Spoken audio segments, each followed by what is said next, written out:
Non, je me suis pas intéressé. Vous avez un à la doute question. Vous avez un doute sur l'existence du royaume d'Israël qui a rassemblé les 10 des 12 tribus. Est-ce que vous savez que Jésus est entouré d'apôtres qui étaient des gens qui venaient d'où, à votre avis? Ils venaient des royaumes du Nord, les 11 apôtres sur les 12. Bon, donc ils s'intéressaient à des gens qui n'étaient pas juifs, qui pratiquaient une forme de pseudo-judaïsme, qui étaient dans le champ du judaïsme, mais qui n'étaient pas juifs. C'est cela qu'il a voulu sauver, ces gens-là, parce que on le retrouve dans Isaïe 53. Vous connaissez Isaïe 53? Quand il dit ah oui, cette population rejetée, humiliée, etc. Eh bien, c'est ceux-là qu'il faut sauver.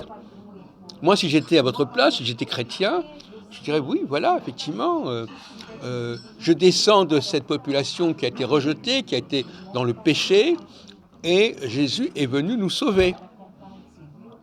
Mais il n'est pas venu sauver les Juifs, il est venu sauver les Israélites. Il n'est pas venu sauver les païens. Vous avez 3 catégories, les païens, les Juifs, les Israélites. Jésus est venu pour les brebis perdues d'Israël, c'est-à-dire les Israélites. Et c'est quand même, ce serait très simple. Et à des tas de niveaux, on dit voilà, ces Israélites qui ont péché, qui ont commis, voilà, ben ce sont ces gens-là que Jésus a voulu sauver. C'est pas compliqué. C'est pour ça que j'ai créé un mouvement qui s'appelle le mouvement des Israélites pour Jésus, qui va permettre d'aider les chrétiens à se recentrer là-dessus. C'est-à-dire, nous sommes, nous chrétiens, je parle moins de moi évidemment, nous sommes, nous chrétiens, les descendants de ces Israélites qui, à la mort de Salomon, sont partis vers le nord et ont créé leur propre religion à la limite. Bon. Et après, ils se sont repentis. Est-ce que nous avons parlé l'autre jour du péché originel? Quelle est l'origine du péché originel à votre avis? Le péché originel, c'est l'idée. Le péché originel, c'est les Israélites qui ont commis ce péché. Ils ont commis ce péché. Ils ont été infidèles à leur Dieu. Ils ont été infidèles au Dieu des Hébreux. Oui. Voilà. Il faut qu'ils se fassent pardonner. C'est pour ça que toute la problématique des chrétiens, c'est le pardon.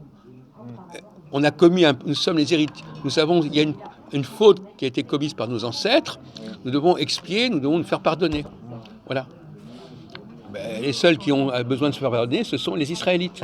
C'est pas les Juifs, ni les païens.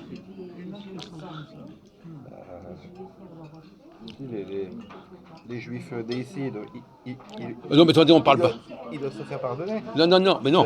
Par exemple, Attendez, oui, non, mais on parle pas de cette, on parle pas de ça. On parle pas de cette période-là. Le vendredi saint, là, on prie. Oui.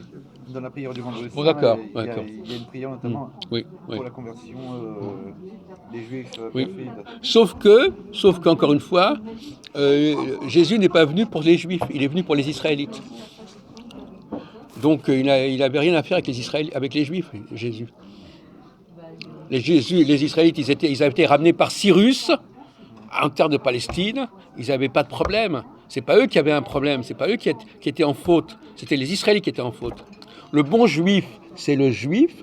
Le mauvais Juif, c'est l'Israélite. Et vous êtes les descendants des mauvais Juifs.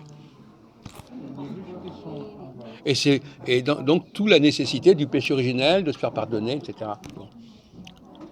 Et Jésus a rassemblé autour de lui 11 apôtres qui étaient non-juifs et qui étaient des gens qui venaient de Galilée, qui venaient du royaume du Nord, parce que c'était eux qui étaient visés, c'est eux qui voulaient sauver. Tout fait sens dans ce cas-là. Moi, à votre place, je sauterais sur l'opportunité. C'est dans votre bien qu'on fait ça.